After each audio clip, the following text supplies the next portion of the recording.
singing the hateful pirate chorus, the strange procession set off through the wood. I don't know whether any of the children were crying. If so, the singing drowned the sound. But as the little house disappeared in the forest, a brave, though tiny jet of smoke issued from its chimney, as if defying Hook. Hook saw it, and it did Peter a bad service. It dried up any trickle of pity for him that may have remained in the pirate's infuriated breast. The first thing he did on finding himself alone in the fast-falling night was to tiptoe to Slightly's tree and make sure that it provided him with a passage. Then for long he remained brooding, his hat of ill omen on the sword, so that any gentle breeze which had arisen might play refreshingly through his hair. Dark as were his thoughts, his blue eyes were as soft as the periwinkle. Intently he listened for any sound from the netherworld, but all was as silent below as above. The house under the ground seemed to be but one more empty tenement in the void. Was that boy asleep, or did he stand waiting at the foot of Slightly's tree with his dagger in his hand? There was no way of knowing, save by going down. Hook let his cloak slip softly to the ground, and then, biting his lips till a lewd blood stood on them, he stepped into the tree.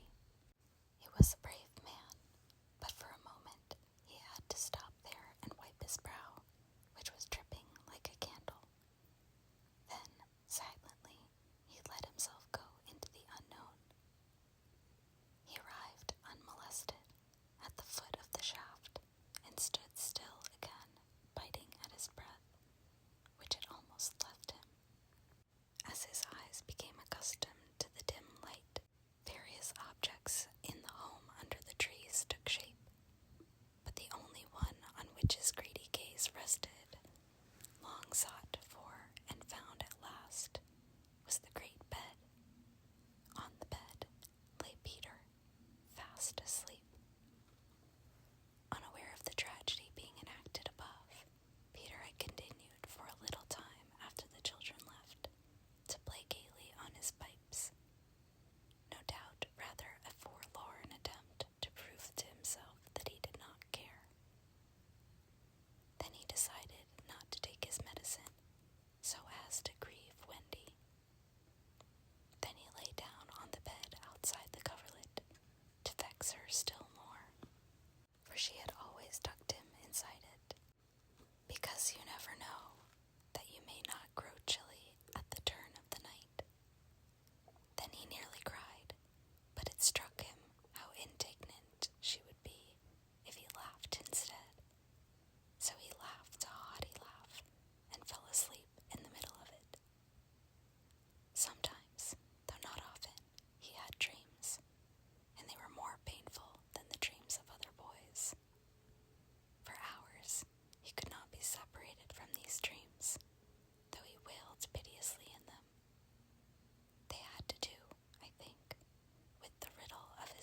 lest he should be taken alive, Hook always carried about his person a dreadful drug, blended by himself of all the death-dealing rings that had come into his possession.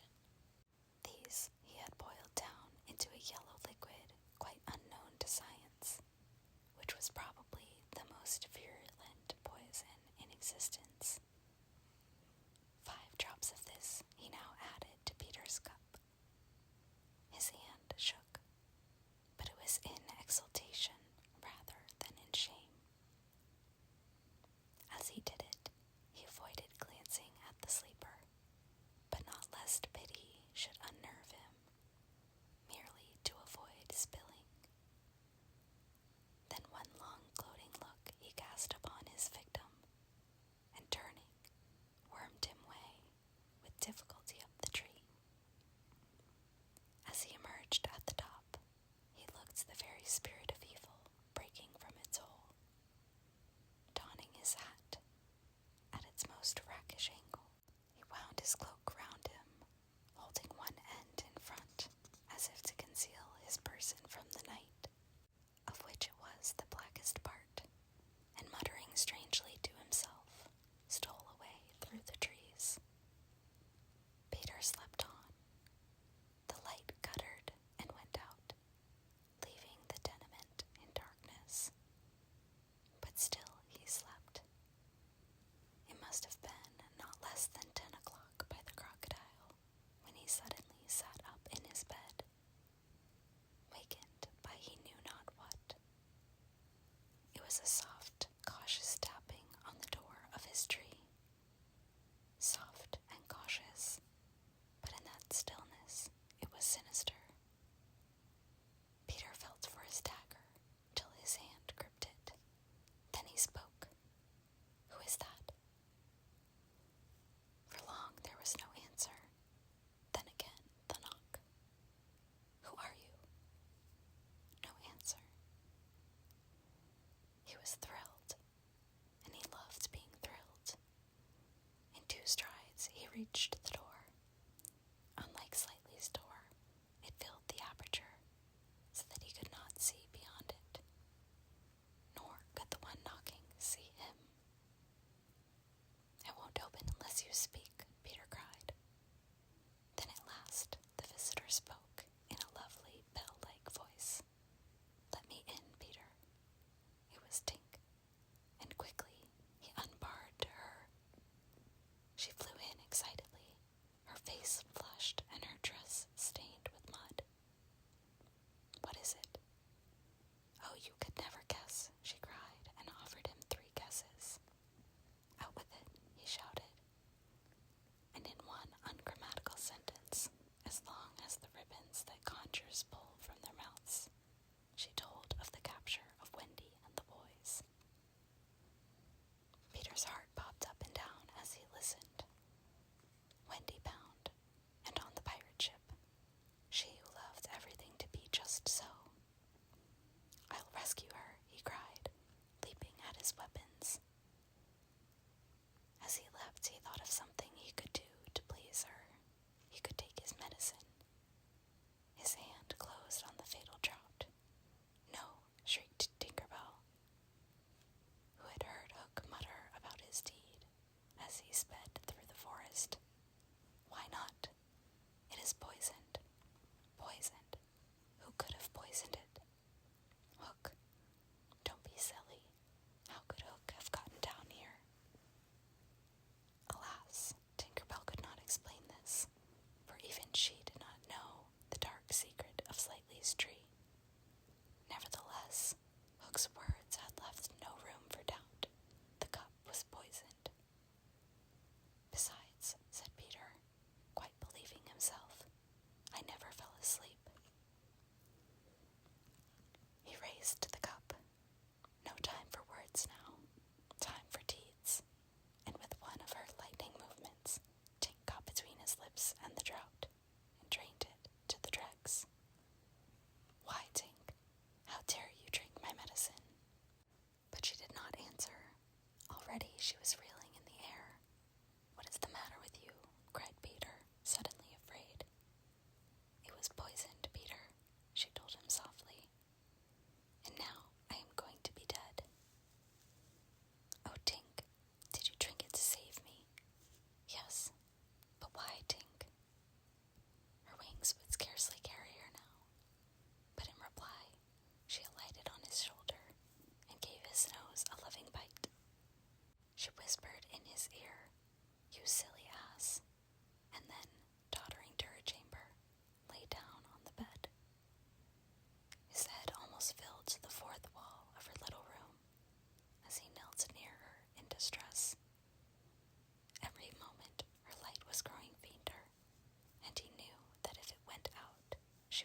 those who believed, but she would have liked to get at the ones who had hissed.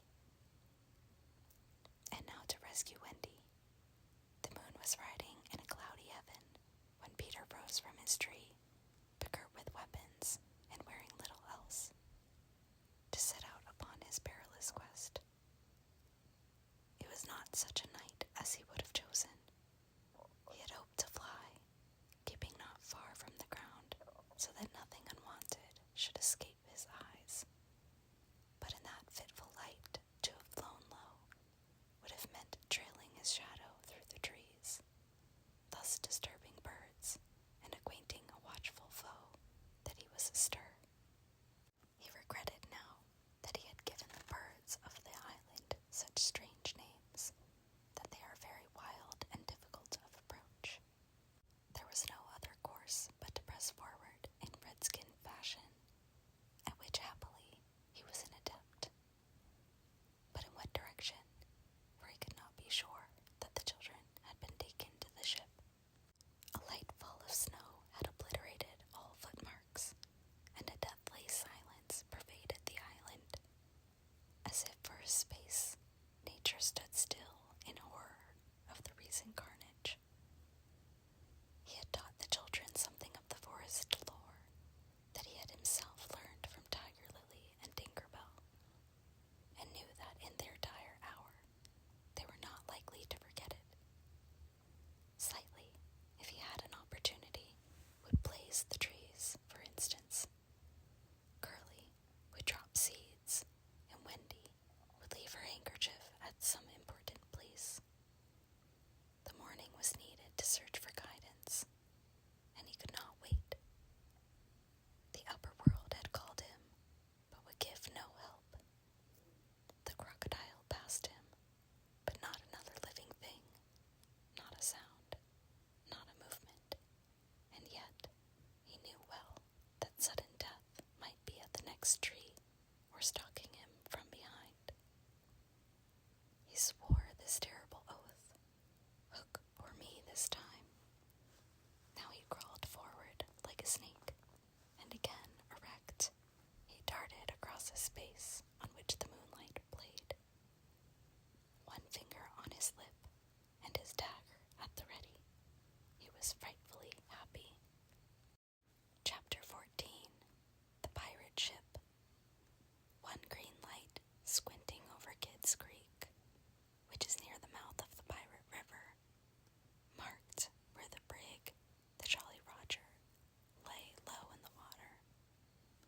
A rakish-looking craft foul to the hull, every beam in her detestable, like ground strewn with mangled feathers. She was the cannibal of the seas, and scarce needed that watchful eye, for she floated immune in the horror of her name. She was wrapped in the blanket of night, through which no sound from her could have reached the shore.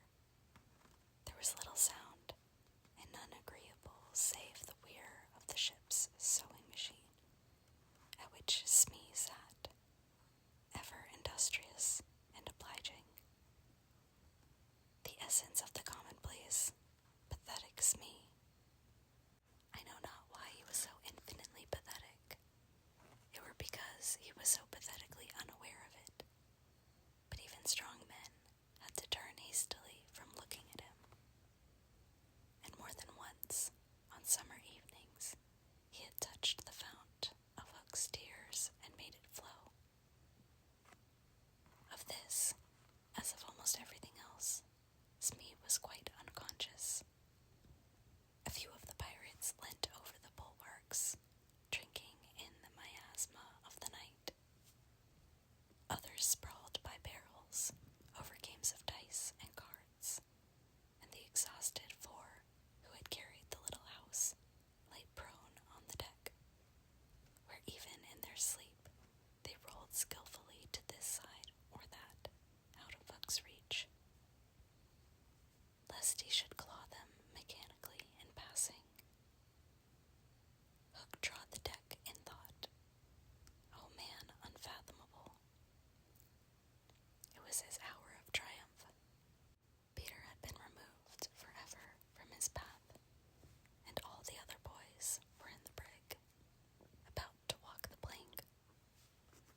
was his grimmest deed since the days when he had brought barbecue to heel. And knowing, as we do, how vain a tabernacle is man, could we be surprised had he now paced the deck unsteadily, bellied out by the wind of his success? But there was no elation in his gait, which kept pace with the action of his somber mind. Hook was profoundly dejected. He was often thus when communing with himself on board ship in the quietude of the night. It was because he was so terribly alone. This inscrutable man never felt more alone than when surrounded by his dogs. They were socially inferior to him. Hook was not his true name. To reveal who he really was would even at this date set the country in a blaze. But as those who read between the lines must already have guessed, he had been at a famous public school, and its traditions still clung to him like garments, with which indeed they are largely concerned. Thus it was offensive to him even now to board a ship in the same dress in which he grappled her, and he still adhered in his walk to the school's distinguished slouch. But above all, he retained the passion for good form. Good form. However much he may have degenerated, he still knew that this is all that really matters. From far within him, he heard a creaking as of rusty portals, and through them came a stern tap, tap, tap, like hammering in the night when one cannot sleep. Have you been good form today? Was their eternal question. Fame, fame, that glittering bauble, it is mine, he cried. Is it quite good form to be distinguished at anything? The tap, tap from his school replied. I am the only man whom barbecue feared, he urged, and Flint feared barbecue. Barbecue, Flint, what house? Came the cutting retort. Most disquieting reflection of all, was it not bad form to think about good form? His vitals were tortured by this problem. It was a claw within him, sharper than the iron one, and as it tore him, the perspiration dripped down his sallow countenance and streaked his doublet. Ofttimes he drew his sleeve across his face, but there was no damming that trickle. Ah, envy not Hook. There came to him a presentiment of his early dissolution. It was as if Peter's terrible oath had boarded the ship. Hook felt a gloomy desire to make his dying speech, lest presently there should be no time for it. Better for Hook, he cried, if he had had less ambition. It was in his darkest hours only that he referred to himself in the third person. No little children to love me. Strange that he should think of this, which had never troubled him before. Perhaps the sewing machine brought it to his mind. For long he muttered to himself, staring at Smee, who was hemming placidly under the conviction that all children feared him. Feared him. Feared Smee. There was not a child on board the brig that night who did not already love him. He had said horrid things to them, and hit them with the palm of his hand, because he could not hit with his fist. But they had only clung to him more. Michael had tried on his spectacles to tell poor Smee that they thought him lovable. Hook itched to do it, but it seemed too brutal. Instead, he revolved this mystery in his mind. Why did they find Smee lovable? He pursued the problem like the sleuth hound that he was. If Smee was lovable, what was it that made him so? A terrible answer suddenly presented itself. Good form. Had the boatswain good form? Without knowing it, which is the best form?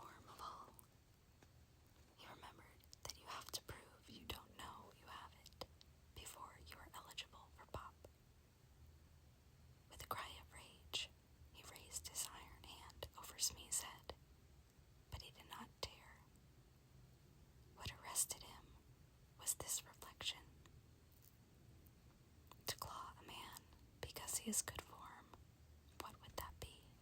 Bad form. The unhappy Hook was as impotent as he was damp, and he fell forward like a cut flower, his dogs thinking him out of the way for a time.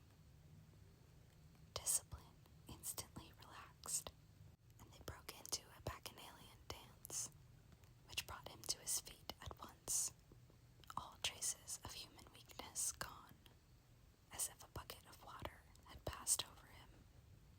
"Quiet, you skunks," he cried, "or I'll cast anchor in you." And at once the din was hushed. "Are all the children chained, so that they cannot fly away?" "Aye, aye." "Then hoist them up." The wretched prisoners were dragged from the hold, all except Wendy, and ranged in line in front of him. For a time, he seemed unconscious of their presence. He lolled at his ease, humming, not unmelodiously, snatches of a rude song, and fingering a pack of cards. Ever and anon, the light from his cigar gave a touch of color to his face. "Now then, bullies," he said briskly, "6 of you walk the plank tonight, but I have room for 2 cabin boys. Which of you is it to be?"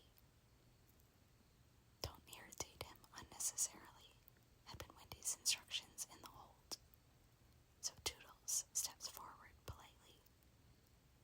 Toodles hated the idea of signing under such a man, but an instinct told him that it would be prudent to lay the responsibility on an absent person. And though a somewhat silly boy, he knew that mothers alone are always willing to be the buffer. All children know this about mothers, and despise them for it, but make constant use of it. So Toodles explained prudently, "You see, sir, I don't think my mother would like me to be a pirate. Would your mother like you to be a pirate, Slightly?" He winked at Slightly, who said mournfully, "I don't think so," as if he wished things had been otherwise. "Would your mother like you to be a pilot, Twin?" "I don't think so," said the first twin, as clever as the others. "Nibs would stow this cab," roared Hook, and the spokesmen were dragged back. "You, boy," he said, addressing John, "you look as if you had a little pluck in you. Didn't never want to be a pirate, me hearty." Now John had sometimes experienced this hankering at maths, prep, and he was struck by Hook's picking him out. "I once thought of calling myself Red-Handed Jack," he said diffidently, "and a good name, too. We'll call you that here, bully, if you join us." "What do you think, Michael?" asked John. "What would you call me if I join?" Michael demanded. "Blackbeard Joe." Michael was naturally impressed. "What do you think, John?" He wanted John to decide, and John wanted him to decide. "Shall we still be respectful subjects of the king?" John inquired. Through Hook's teeth came the answer. "You would have to swear down with the king." Perhaps John had not behaved very well so far, but he shone out now. "Then I refuse," he cried, banging the barrel in front of Hook. "And I refuse," cried Michael. "Rule Britannia," squeaked Curly. The infuriated pirates buffeted them in the mouth, and Hook roared out, "That seals your doom. Bring up their mother. Get the plank ready." They were only boys, and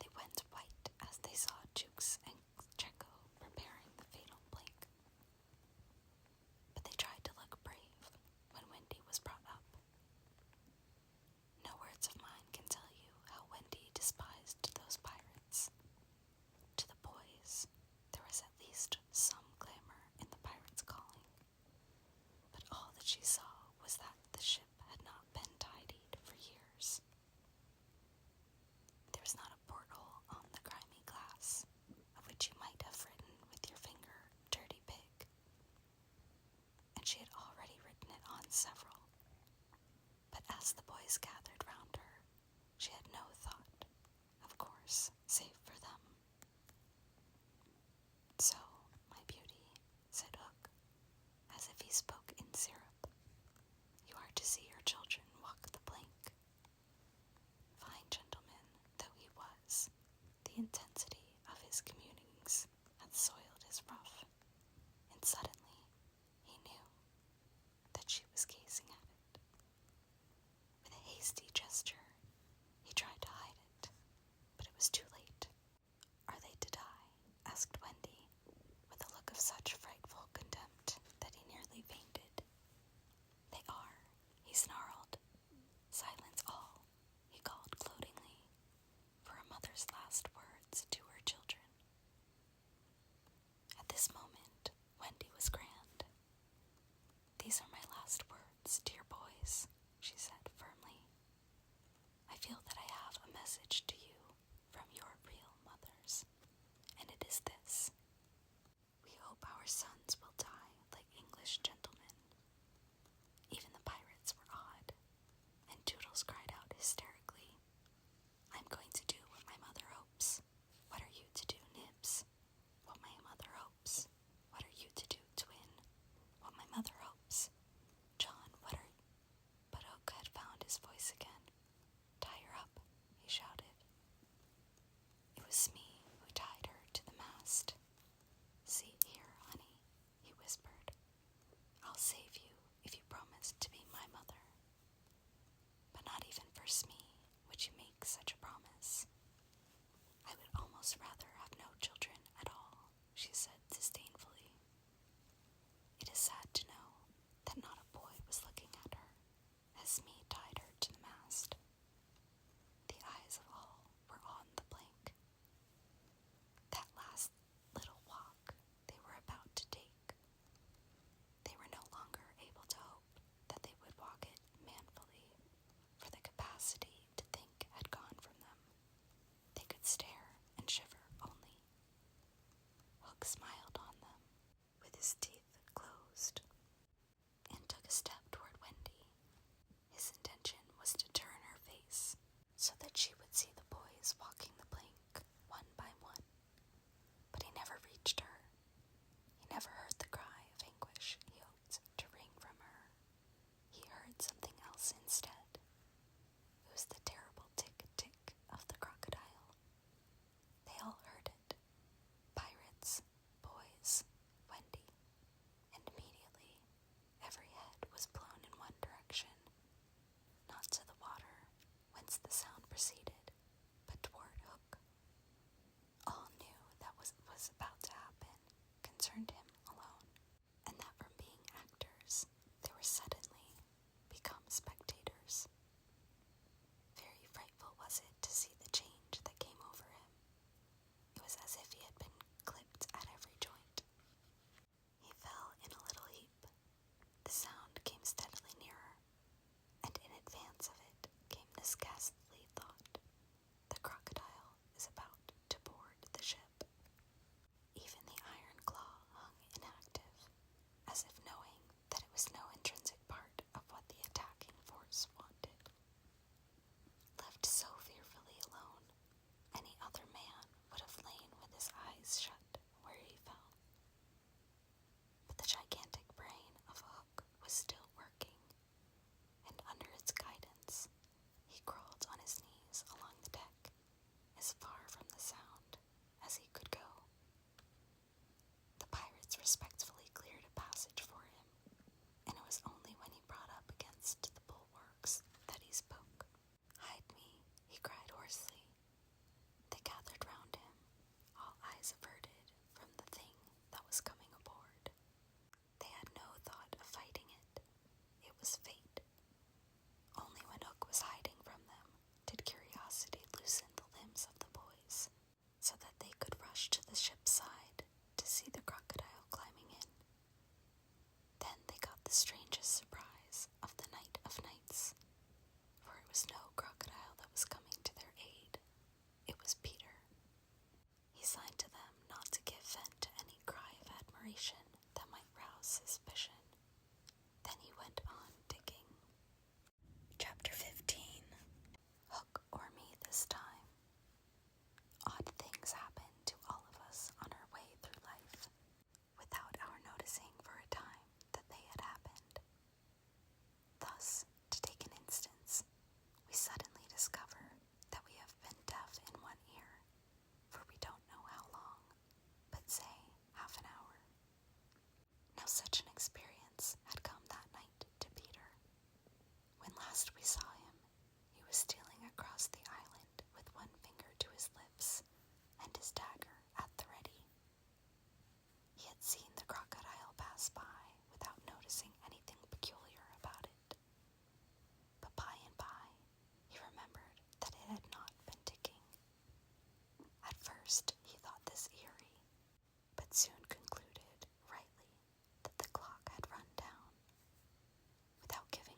slaves to a fixed idea.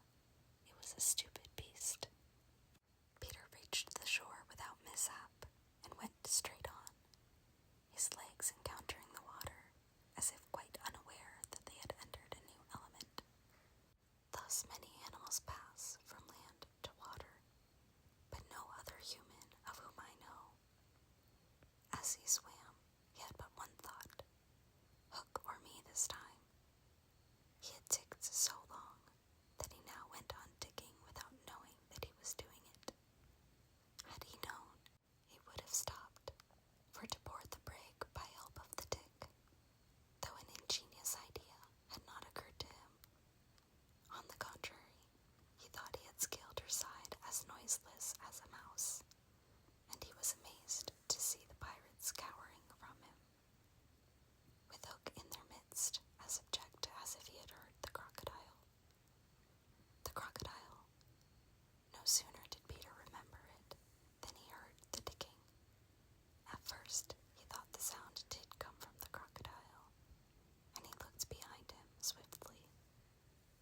Then he realized that he was doing it himself, and in a flash he understood the situation. How clever of me, he thought at once, and signed to the boys not to burst into applause.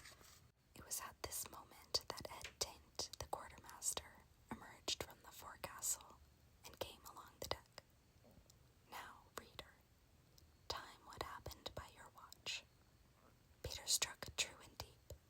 John clapped his hands on the ill-fated pirate's mouth to stifle the dying groan. He fell forward. 4 boys caught him to prevent the thud.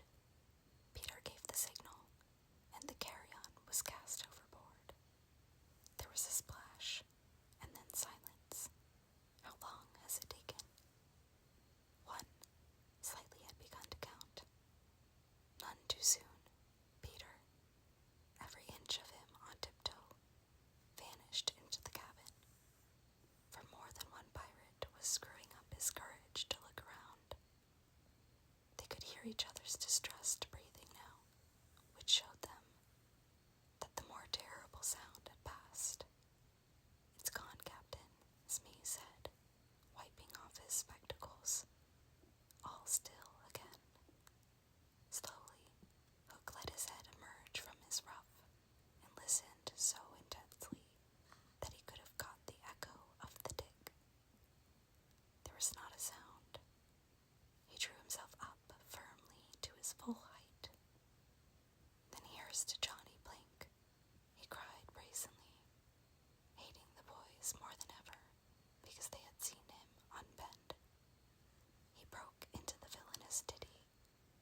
Yo ho, the frisky Blink, you walk so long it so, till it goes down and you goes down to Davy Jones below. To terrorize the prisoners the more, though with a certain loss of dignity, he danced along an imaginary Blink, grimacing at them as he sang. And when he finished, he cried, Do you want a touch of the cat before you walk the plank? At that they fell on their knees. No, they cried so piteously that every pirate smiled. Fetch the cat, Jukes, said Hook. It's in the cabin. The cabin. Peter was in the cabin. The children gazed at each other. Aye, said Jukes blithely, and he strode into the cabin. They followed him with their eyes. They scarce knew that Hook had resumed his song, his dogs joining in with him. Yo ho, the scratching cat, its tails are 9, you know, and when they're rid upon your back, what was the last line will never be known. For of a sudden the song was stayed by a dreadful screech from the cabin. It wailed through the ship and died away. Then was heard a crowing sound, which was well understood by the boys, but to the pirates was almost more eerie than the screech. What was that? Cried Hook. 2, said Slightly solemnly. The Italian Jekko hesitated for a moment, and then swung into the cabin. He tottered out, haggard. What's the matter with Bill Jukes, you dog? noticed Hook towering over him. "The matter with him is he's dead, stabbed," replied Jekko in a hollow voice. "Bill Juke's dead," cried the startled pirates. "The cabin's black as a pit," Jekko said, almost gibbering. "But there is something terrible in there. The thing you heard crowing."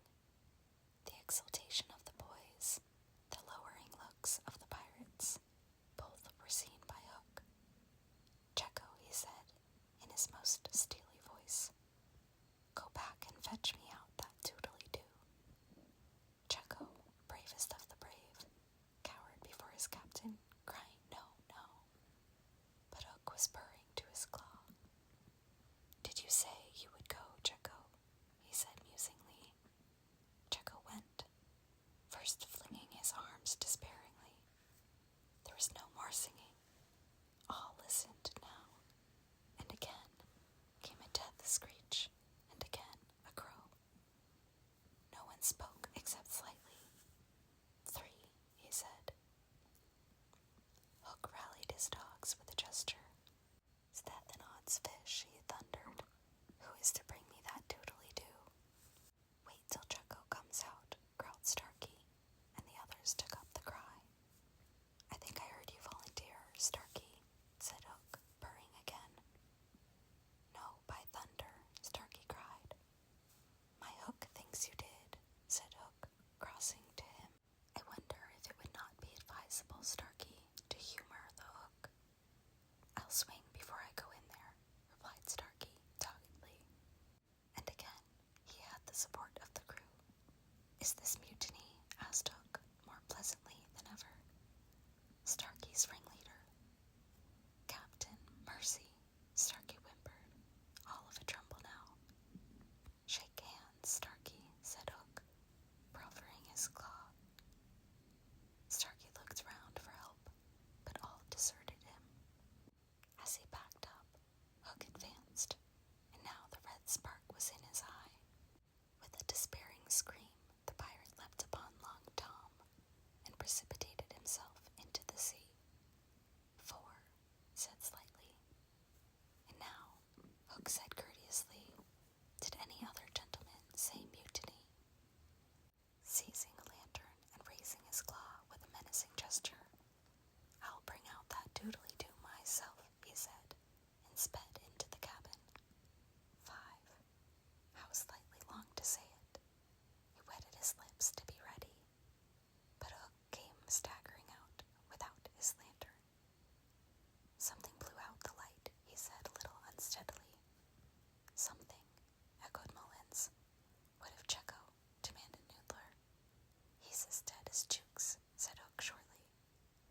His reluctance to return to the cabin impressed them all unfavorably, and the mutinous sounds again broke forth. "All pirates are superstitious," and Cookson cried. "They do say the surest sign a ship's accursed is when there's one on board more than can be accounted for." "I've heard," muttered Mullins. "He always boards the pirate craft last. Had he a tail, Captain?" "They say," said another, looking viciously at Hook, "that when he comes, it's in the likeness of the wickedest man aboard." "Had he a hook, Captain?" asked Cookson insolently. And one after another took up the cry, "The ship's doomed." At this, the children could not resist raising a cheer. Hook had well nigh forgotten his prisoners, but as he swung round on them, now his face lit up again. "Lads," he cried to his crew, "now here's a notion. Open the cabin door and drive them in. Let them fight the doodly-doo for their lives. If they kill him, we're so much the better. If he kills then, we're none the worse." For the last time, his dogs admired Hook, and devotedly they did his bidding. The boys, pretending to struggle, were pushed into the cabin, and the door was closed on them. "Now listen,"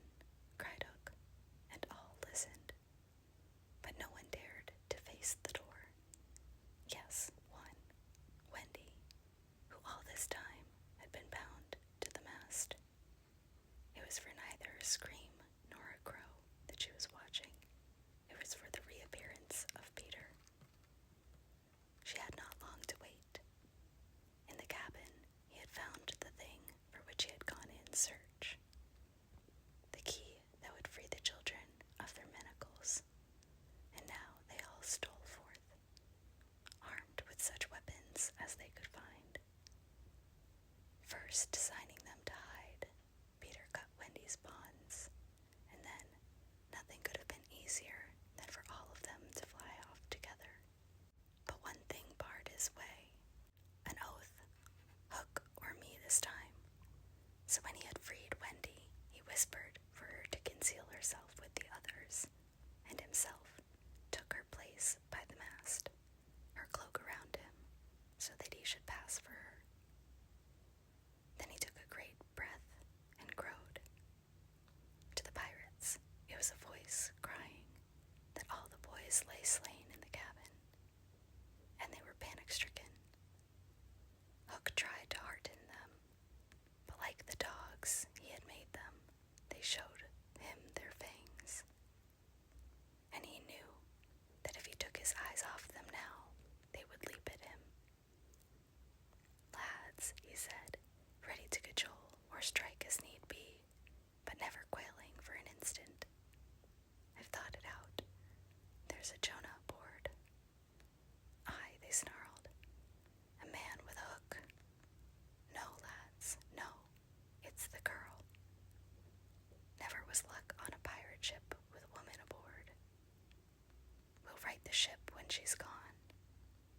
Some of them remembered that this had been a saying of Flint's. It's worth trying, they said doubtfully. Fling the girl overboard, cried Hook, and they made a rush at the figure in the cloak. There's none that can save you now, Missy, Mullins hissed jeeringly. There's one, she replied the figure. Who's that? Peter Pan, the Avenger, came the terrible answer, and as he spoke, Peter flung off his cloak.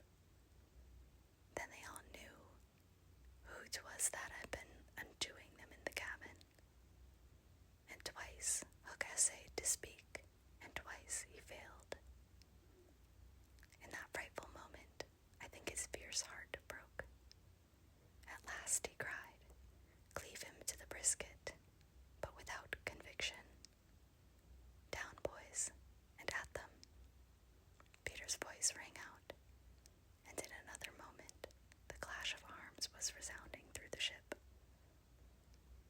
Had the pirates kept together, it is certain that they would have won, but the onset came when they were still unstrung, and they ran hither and thither, striking wildly, each thinking himself the last survivor of the crew.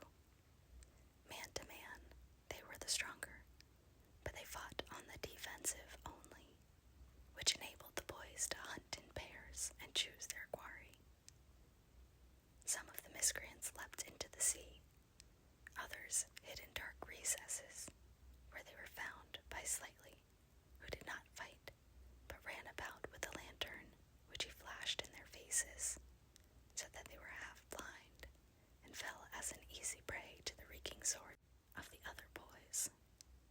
There was little sound to be heard but the clang of weapons, an occasional screech or splash, and Slightly's monotonous counting. 5, 6, 7, 8, 9, 10, 11. I think all were gone when a group of savage boys surrounded Hook, who seemed to have a charmed life, as he kept them at bay in that circle of fire. They had done for his dogs, but this man alone seemed to be a match for them all. Again and again they closed upon him, and again he hewed a clear space. He had lifted up one boy with his hook, and using him as a buckler, when another, who had just passed his sword through Mullins, sprang into the fray. Put up your swords, boys, cried the newcomer. This man is mine. Thus suddenly, Hook found himself face to face with Peter. The others drew back and formed a ring around them. For long the two enemies looked at one another.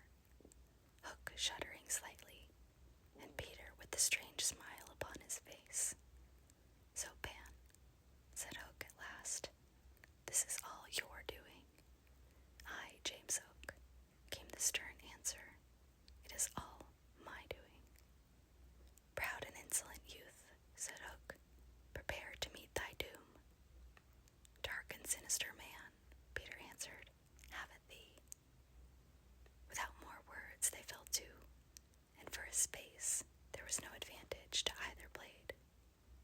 Peter was a superb swordsman, and parried with dazzling rapidity.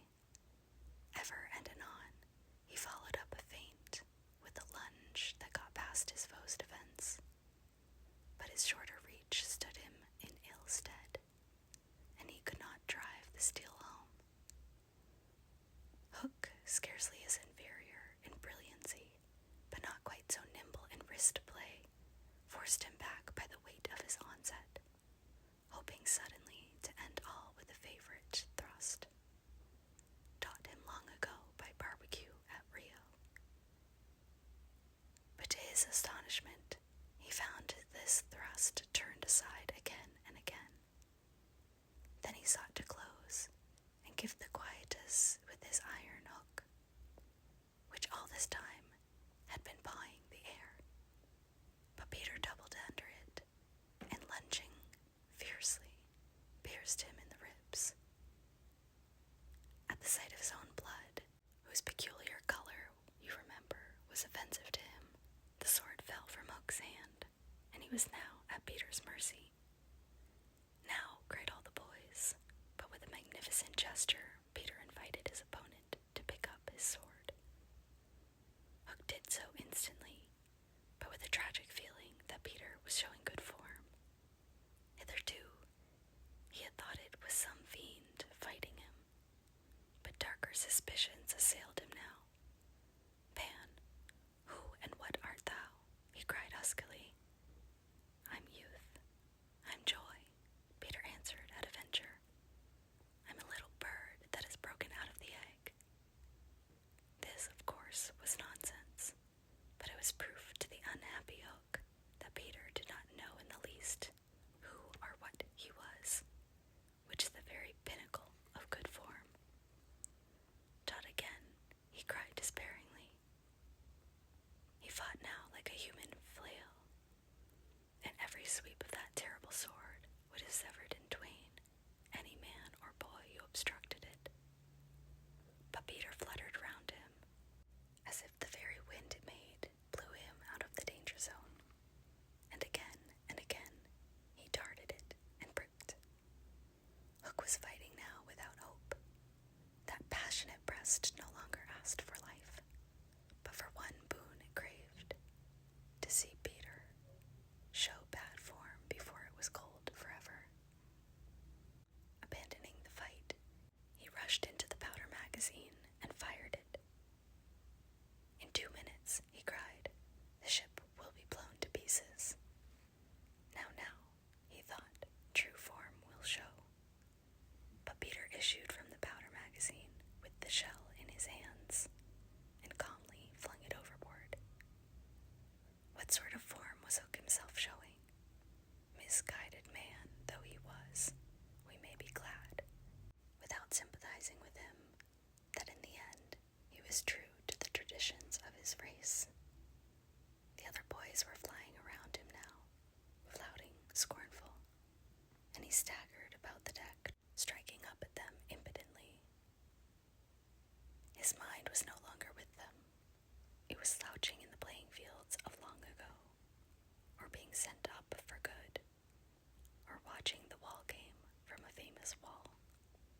And his shoes were right, and his waistcoat was right, and his tie was right, and his socks were right. James Hook, thou not wholly unheroic figure, farewell, for we have come to his last moment.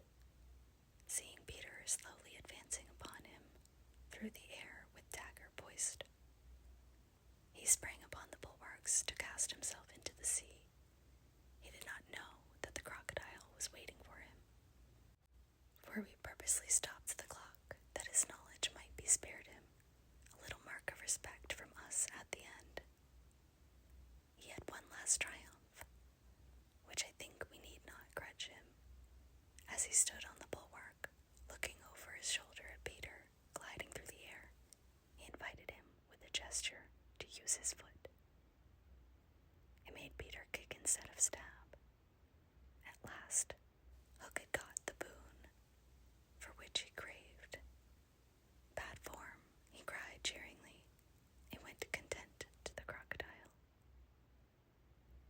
thus perished James Hook. 17 slightly sang out, but he was not quite correct in his figures. 15 paid the penalty for their crimes that night, but 2 reached the shore.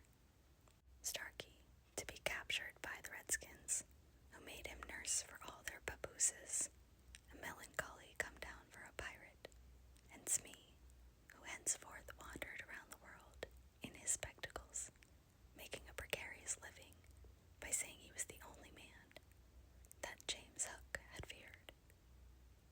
Wendy, of course, had stood by, taking no part in the fight, though watching Peter with glistening eyes. But now that all was over, she became prominent again. She praised them equally, and shuddered delightfully when Michael showed her the place where he had killed one. And then she took them into Hook's cabin, and pointed to his watch, which was hanging on a nail. It said 1:30. The lateness of the hour was almost the biggest thing of all. She got them to bed in the pirates' bunks pretty quickly, you may be sure, all but Peter, who strutted up and down the deck, until at last he fell asleep by the side of Long Tom. He had one of his dreams that night, and cried in his sleep for a long time, and Wendy held him tightly. Chapter 16. The Return Home. By 3 bells that morning, they were all stirring their stumps, for there was a big sea running, and Toodles, the boatswain, was among them, with a rope's end in his hand and chewing tobacco. They all donned pirate clothes, cut off at the knee, shaved smartly, and tumbled up, with the true nautical roll and hitching their trousers. It need not be said who was the captain. Nibs and John were first and second mate. There was a woman aboard. The rest were tars before the mast, and lived in the forecastle. Peter had already lashed himself to the wheel, but he piped all hands and delivered a short address to them. Said he hoped they would do their duty like gallant hearties, but that he knew they were the scum of Rio and the Gold Coast, and if they snapped at him, he would dare them. The bluff, strident words struck the note sailors understood, and they cheered him lustily. Then a few sharp orders were given, and they turned the ship round, and nosed her for the mainland. Captain Pan calculated, after consulting the ship's chart, that if this weather lasted, they should strike the Azores about the 21st of June, after which it would save time to fly. Some of them wanted it to be an honest ship, and others were in favor of keeping it a pirate. But the captain treated them as dogs, and they dared not express their wishes to him, even in a round robin. Instant obedience was the only safe thing. Slightly got a dozen for looking perplexed when told to take the soundings. The general feeling was that Peter was honest just now to lull Wendy's suspicions, but that there might be a change when the new suit was ready, which against her will she was making for him out of some of Hook's wickedest garments. It was afterwards whispered among them that on the first night he wore this suit, he sat long in the cabin with Hook's cigar holder in his mouth and one hand clenched, all but for the forefinger, which he bent and held threateningly aloft like a hook. Instead of watching the ship, however, we must now return to the desolate home from which 3 of our characters had taken heartless flight so long ago. It seems a shame to have neglected number 14 all this time, and yet we may be sure that Mrs. Darling does not blame us. If we had returned sooner to look with sorrowful sympathy at her, she probably would have cried, "Don't be silly. What do I matter? Do go back and keep an eye on the children. So long as mothers are like this, their children will take advantage of them, and they may lay to that. Even now we venture into the familiar nursery, only because its lawful occupants are on their way home. We are mere see that their beds are properly aired, and that Mr. and Mrs. Darling do not go out for the evening. We are no more than servants. Why on earth should their beds be properly aired, seeing that they left them in such a thankless hurry? Would it not serve them jolly well, right, if they came back and found that their parents were spending the weekend in the country? It would be the moral lesson they have been in need of ever since we met them. But if we contrived things in this way, Mrs. Darling would never forgive us. One thing I should like to do immensely, and that is to tell her, in the way authors have, that the children are coming back, that indeed they will be here on Thursday this week. This would spoil so completely the surprise to which Wendy and John and Michael are looking forward. They have been planning it out on the ship. Mother's rapture, father's shout of joy, Nana's leap through the air to embrace them first, when what they ought to be prepared for is a good hiding. How delicious to spoil it all by breaking the news in advance, so that when they enter grandly, Mrs. Darling may not even offer Wendy her mouth, and Mr. Darling may exclaim pettishly, "Dash it all, here are those boys again." However, we should get no thanks even for this. We are beginning to know Mrs. Darling by this time, and may be sure that she would upbraid us for depriving the children of their little pleasure. But my dear madam, it is 10 days till Thursday week, so that by telling you what's what, we can save you 10 days of unhappiness. Yes, but at what a cost? By depriving the children of 10 minutes of delight,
Thursday week, Mrs. Darling was in the night nursery awaiting George's return home.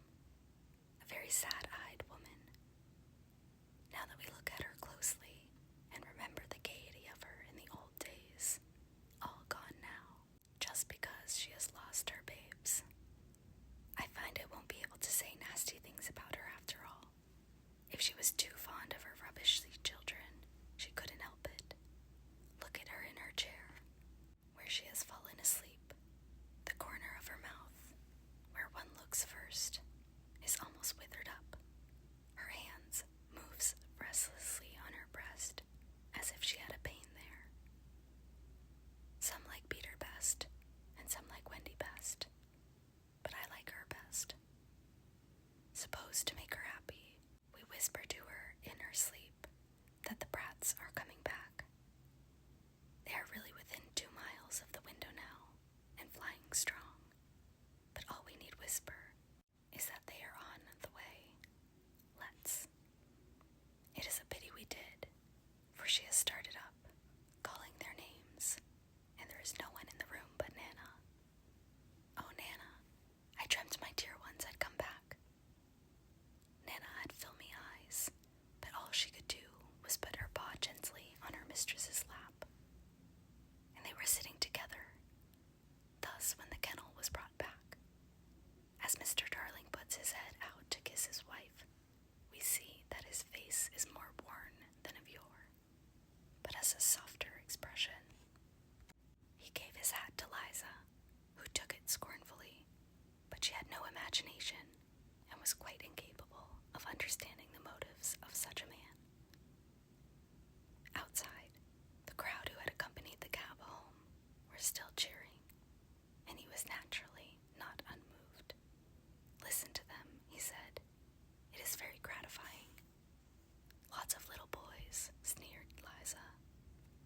There were several adults today, he assured her with a faint flush, but when she tossed her head, he had not a word of reproof for her. Social success had not spoiled him. It had made him sweeter. For some time he sat with his head out of the kennel, talking with Mrs. Darling of this success, and pressing her hand reassuringly when she said she hoped his head would not be turned by it. But if I had been a weak man, he said, good heavens, if I had been a weak man. And George, she said timidly, you are as full of remorse as ever, aren't you? Full of remorse as ever, dearest. See my punishment, living in a kennel. But it is punishment, isn't it, George? You are sure you are not enjoying it? My love, you may be sure she begged his pardon, and then feeling drowsy, he curled round in the kennel. Won't you play me to sleep, he asked, on the nursery piano. And as she was crossing to the day nursery, he added thoughtlessly, and shut that window. I feel a draught. Oh, George, never ask me to do that. The window must always be left open for them. Always, always. Now it was his turn to beg her pardon, and she went into the day nursery and played, and soon he was asleep. And while he slept, Wendy and John and Michael flew into the room. Oh no, we have written it so, because that was the charming arrangement planned by them before we left the ship. But something must have happened since then, for it is not they who have flown in. It is Peter and Tinkerbell. Peter's first words tell all. Quick, Tink, he whispered. Close the window, bar it. That's right. Now you and I must get away by the door, and when Wendy comes, she will think that her mother has barred her out, and she will have to come back with me. Now I understand what had hitherto puzzled me. Why, when Peter had exterminated the pirates, he did not return to the island and leave Tink to escort the children to the mainland. This trick had been in his head all the time.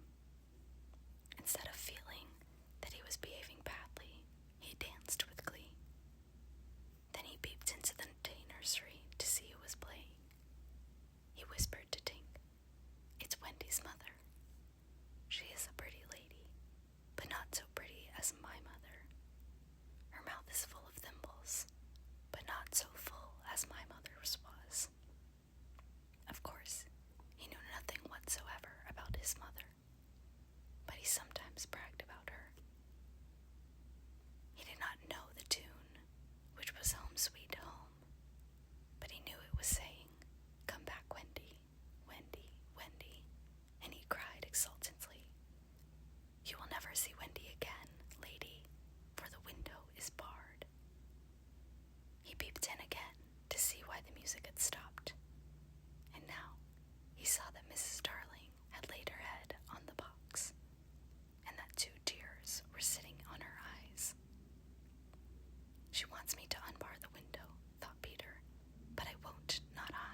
reason was so simple.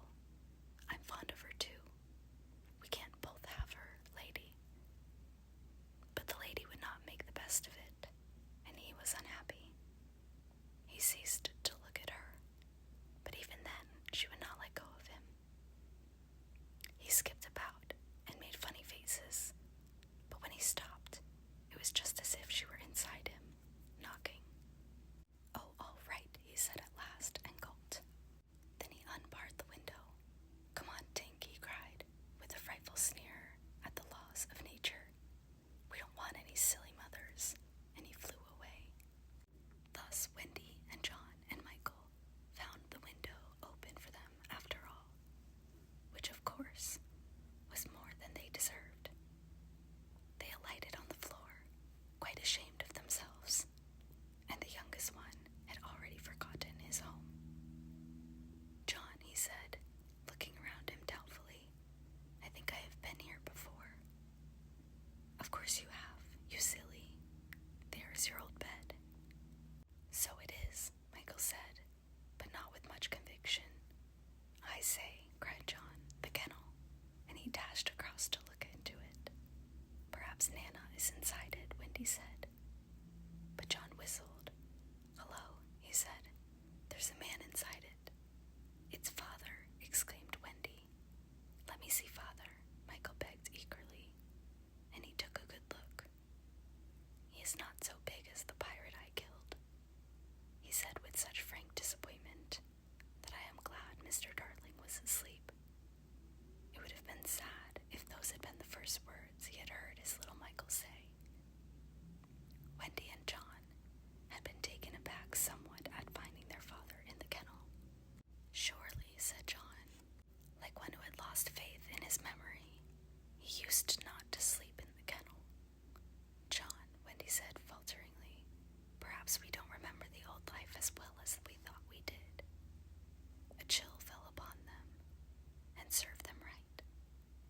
"It is very careless of Mother," said that young scoundrel John, "not to be here when we come back." It was then that Mrs. Darling began playing again. "It's Mother," cried Wendy, peeping. "So it is," said John. "Then are you not really our mother, Wendy?" asked Michael, who was surely sleepy. "Oh dear," exclaimed Wendy, with her first real twinge of remorse. "It was quite time we came back." "Let us creep in," John suggested, "and put our hands over her eyes." But Wendy, who saw that they must break the joyous news more gently, had a better plan. "Let us all slip into our beds and be there when she comes in, just as if we had never been away." And so when Mrs. Darling went back to the night nursery to see if her husband was asleep, all the beds were occupied. The children waited for her cry of joy, but it did not come. She saw them, but she did not believe they were there. You see, she saw them in their beds so often in her dreams that she thought this was just the dream hanging around her still. She sat down in the chair by the fire, where in the old days she had nursed them. They could not understand this, and a cold fear fell upon all three of them. "Mother," Wendy cried. "That's Wendy," she said, but still she was sure it was the dream. "Mother, that's John," she said. "Mother," cried Michael. He knew her now. "That's Michael," she said, and she stretched out her arms for the three little selfish children they would never envelop again. Yes, they did. They went round Wendy and John and Michael, who had slipped out of bed and run to her. "George, George," she cried when she could speak, and Mr. Darling woke to share her bliss, and Nana came rushing in. There could not have been a lovelier sight, but there was none to see it except the little boy, who was staring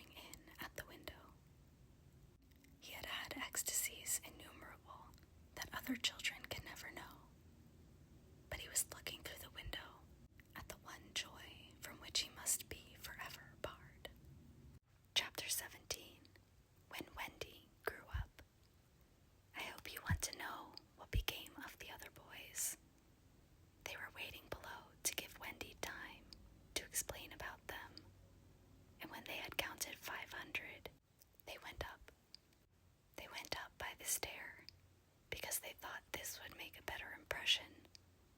They stood in a row in front of Mrs. Darling, with their hats off, and wishing they were not wearing their pirate clothes. They said nothing, but their eyes asked her to have them.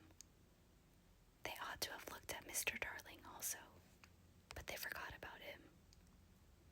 Of course, Mrs. Darling said at once that she would have them, but Mr. Darling was curiously depressed, and they saw that he considered 6 a rather large number. "I must say," he said to Wendy, "that you don't do things by halves," a grudging remark which the twins thought was pointed at them. The first twin was the proudest one, and he asked, blushing, "Do you think we should be too much of a handful, sir? Because if so, we can go away." "Father," Wendy cried, shocked, but still the cloud was on him. He knew he was behaving unworthily, but he could not help it. "We could lie doubled up," said Nibs. "I always cut their hair myself," said Wendy. "George," Mrs. Darling exclaimed, pained to see her dear one showing himself in such an unfavorable light. Then he burst into tears, and the truth came out. He was as glad to have them as she was, he said, but he thought they should have asked his consent as well as hers, instead of treating him as a cipher in his own house. "I don't think he is a cipher," Toodles cried instantly. "Do you think he is a cipher, Curly?" "No, I don't. Do you think he is a cipher slightly?" "Rather not. Twin, what do you think?" It turned out that not one of them thought him a cipher, and he was absurdly gratified, and said he would find space for all of them in the drawing room if they fitted in. "We'll fit in, sir," they assured him. "Then follow the leader," he cried gaily. "Mind you, I am not sure that we have a drawing room, but we pretend we have, and it's all the same. Hoopla." He went off dancing through the house, and they all cried, "Hoopla," and danced after him, searching for the drawing room. And I forgot whether they found it, but at any rate, they found corners, and they all fitted in. As for Peter, he saw Wendy once again before he flew away. He did not exactly come to the window, but he brushed against it in passing, so that she could open it, if she liked, and called to him. That is what she did. "Hello, Wendy. Goodbye," he said. "Oh dear, are you going away?" "Yes." "You don't feel, Peter," she said flatteringly, "that you would like to say anything to my parents about a very sweet subject?" "No." "About me, Peter?" "No." Mrs. Darling came to the window, for at present she was keeping a sharp eye on Wendy. She told Peter that she had adopted all the other boys and would like to adopt him also. "Would you send me to school?" he inquired craftily. "Yes." "And then to an office?" "I suppose so." "Soon I would be a man." "Very soon." "I don't want to go to school and learn solemn things," he told her passionately. "I don't want to be a man. Oh, Wendy's mother, if I was to wake up and feel there was a beard." "Peter," said Wendy, the comforter, "I should love you in a beard." And Mrs. Darling stretched out her arms to him, but he repulsed her. "Keep back, lady. No one is going to catch me and make me a man." "But where are you going to live?" "With Tink, in the house we built for Wendy. The fairies are to put it high up among the treetops, where they sleep at nights." "How lovely," cried Wendy, so longingly that Mrs. Darling tightened her grip. "I thought all the fairies were dead," Mrs. Darling said. "There are always a lot of young ones," explained Wendy, who was now quite an authority. "Because you see, when a new baby laughs for the first time, a new fairy is born. And as there are always new babies, there are always new fairies. in nests on top of trees. And the mauve ones are boys, and the white ones are girls, and the blue ones are just little sillies who are not sure what they are. I shall have such fun, said Peter, with eye on Wendy. It will be rather lonely in the evening, she said, sitting by the fire. I shall have Tink. Tink can't go a 20th part of the way round, she reminded him a little tartly. Sneaky telltale, Tink called out from somewhere round the corner. It doesn't matter, Peter said. Oh, Peter, you know it matters. Well, then come with me to the little house. May I, Mummy? Certainly not. I have got you home again, and I mean to keep you.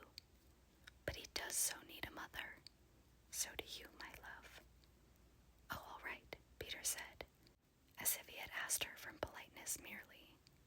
But Mrs. Darling saw his mouth twitch, and she made this handsome offer, to let Wendy go to him for a week every year, to do his spring cleaning.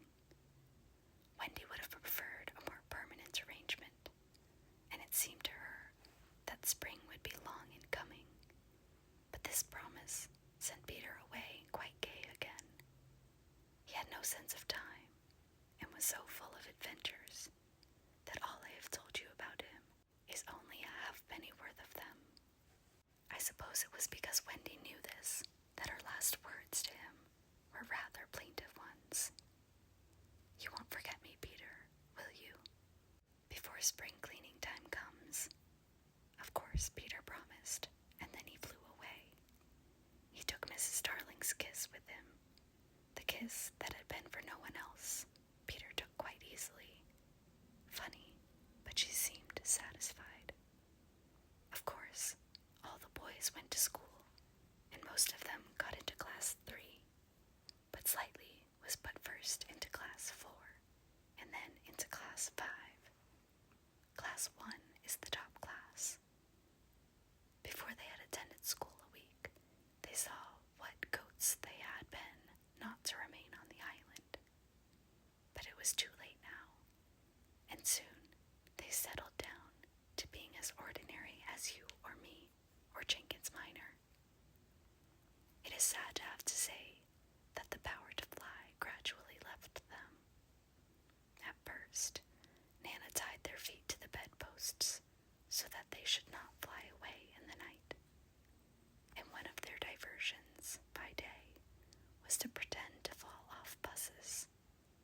But by and by, they ceased to tug at their bonds in bed, and found that they hurt themselves when they let go of the bus. In time, they could not even fly after their hats. Want of practice, they called it. But what it really meant was that they no longer believed. Michael believed longer than the other boys, though they jeered at him. So he was with Wendy when Peter came for her at the end of the first year. She flew away with Peter in the frock she had woven from leaves and berries in the Neverland. And her one fear was that he might notice how short it had become. But he never noticed. He had so much to say about himself. She had looked forward to thrilling talks with him about old times, but new adventures had crowded the old ones from his mind. Who is Captain Hook? He asked with interest when she spoke of the archenemy. Don't you remember, she asked, amazed, how you killed him and saved all our lives? I forget them after I kill them, he replied carelessly, when she expressed a doubtful hope that Tinkerbell would be glad to see her. He said, Who is Tinkerbell? Oh, Peter, she said, shocked. But even when she explained, he could not remember. There are such a lot of them, he said. I expect she is no more. I expect he was right, for fairies don't live long, but they are so little that a short time seems a good while to them.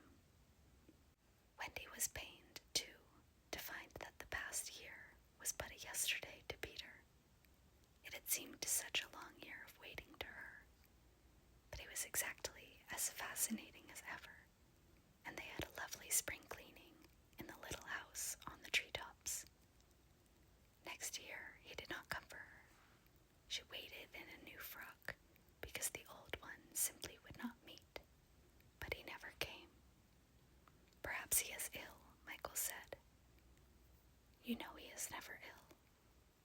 Michael came close to her and whispered, with a shiver, Perhaps there is no such person, Wendy.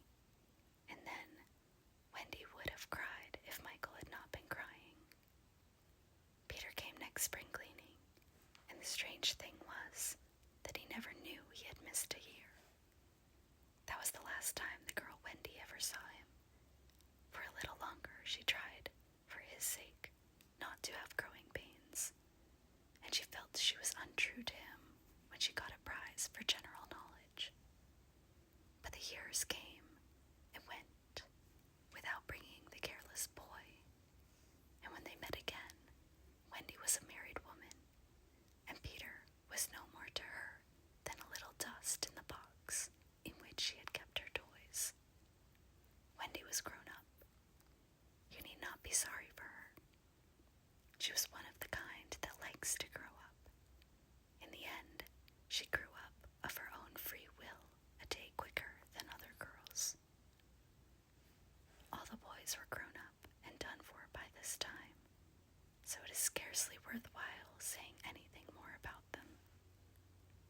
You may see the twins and Nibs and Curly any day going to an office, each carrying a little bag and an umbrella. Michael is an engine driver, slightly married lady of title, and he became a lord. You see that judge in a wig coming out of the iron door? That used to be Doodles, the bearded man who doesn't know any story to tell his children was once John. Wendy was married in white with a pink sash. It is strange to think that Peter did not alight in the church and forbid the banns. Years rolled on again, and Wendy had a daughter. This ought not to be written in ink, but in a golden splash. She was called Jane, and always had an odd inquiring look, as if from the moment she arrived on the mainland, she wanted to ask questions. When she was old enough to ask them, they were mostly about Peter Pan. She loved to hear of Peter, and Wendy told her all she could remember in the very nursery from which the famous flight had taken place. It was Jane's nursery now, for her father had bought it at the 3% from Wendy's father, who was no longer fond of stairs. Mrs. Darling was now dead and forgotten. There were only 2 beds in the nursery now, Jane's and her nurse's, and there was no kennel, for Nana also had passed away.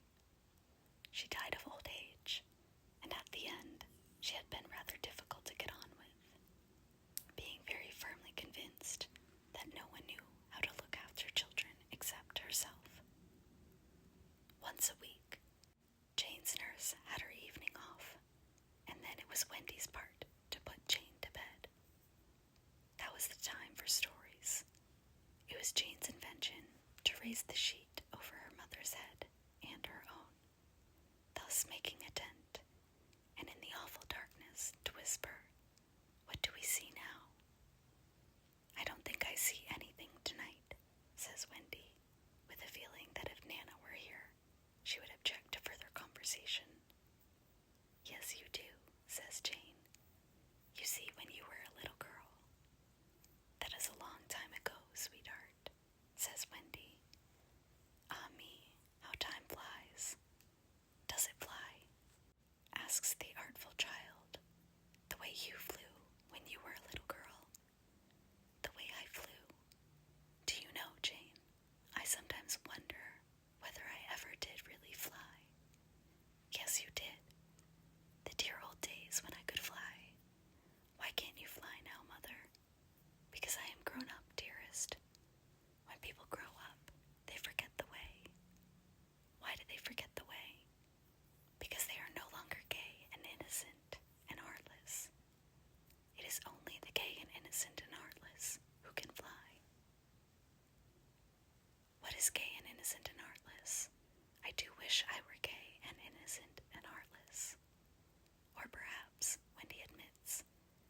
does see something. I do believe, she says, that it is this nursery. I do believe it is, says Jane. Go on. They are now embarked on the great adventure of the night when Peter flew in looking for his shadow. The foolish fellow, says Wendy, tried to stick it on with soap, and when he could not, he cried, and that woke me, and I sewed it on for him.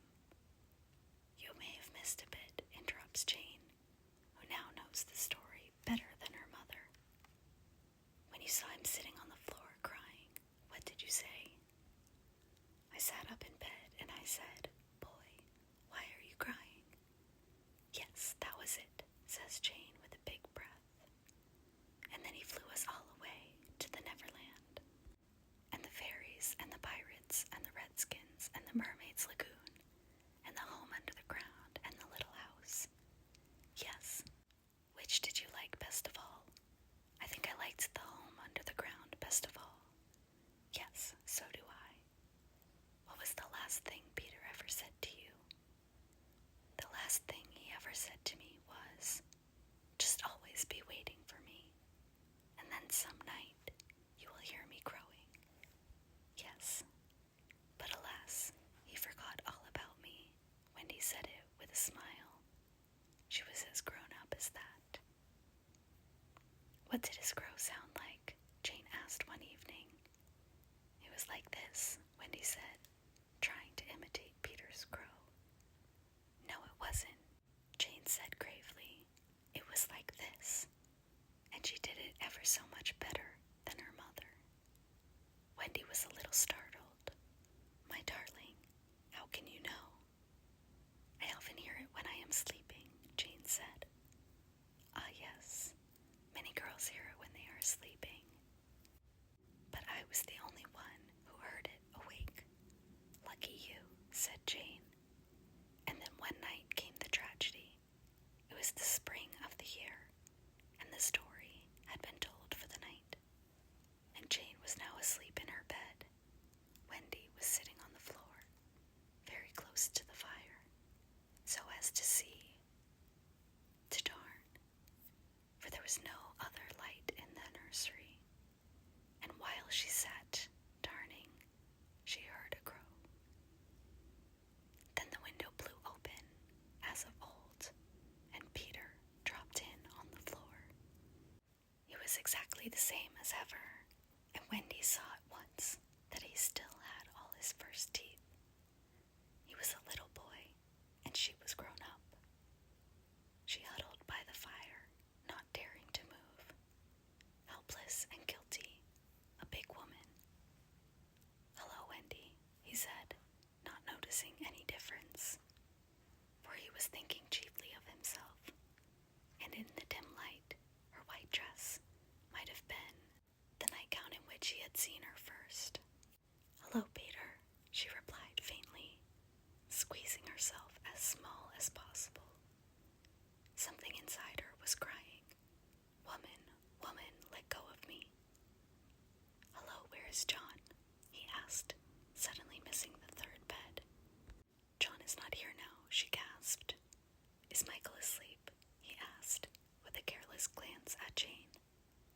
Yes, she answered, and now she felt that she was untrue to Jane as well as to Peter. That is not Michael, she said quickly, lest a judgment should fall on her. Peter looked.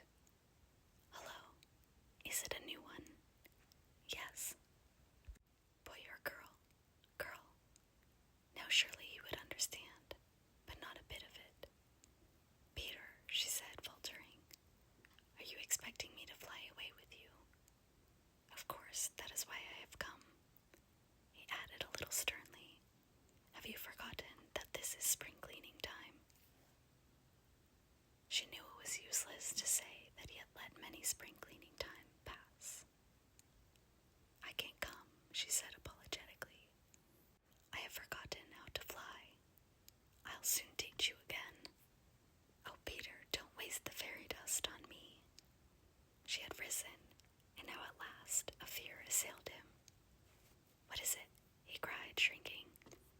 I will turn up the light, she said, and then you can see for yourself.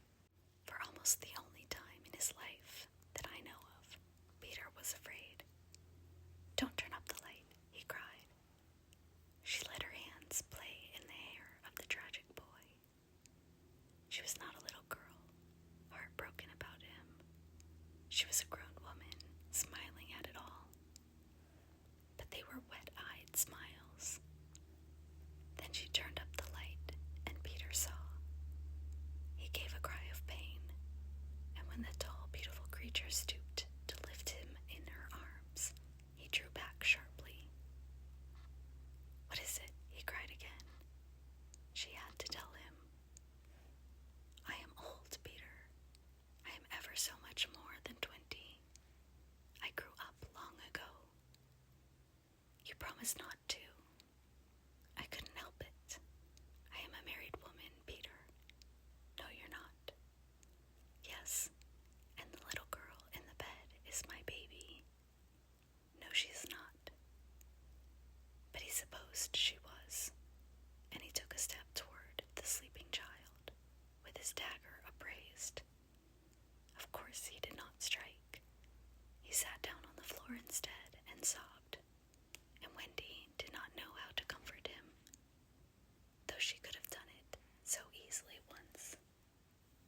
She was only a woman now, and she ran out of the room to try to think.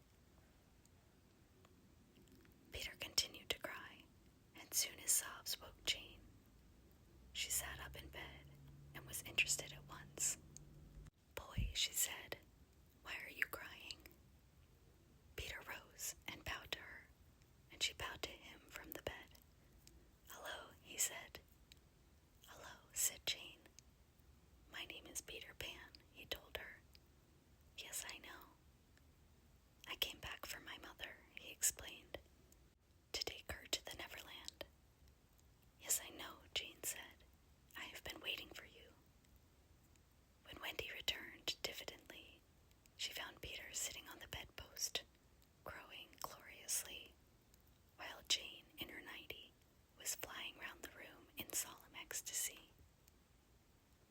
She is my mother, Peter explained, and Jane descended and stood by his side, with the look in her face that he liked to see on ladies when they gazed at him. He does so need a mother, Jane said. Yes, I know, Wendy admitted, rather forlornly. No one knows it so well as I. Goodbye, said Peter to Wendy, and he rose in the air, and the shameless Jane rose with him. It was already her easiest way of moving about. Wendy rushed to the window. No, no, she cried.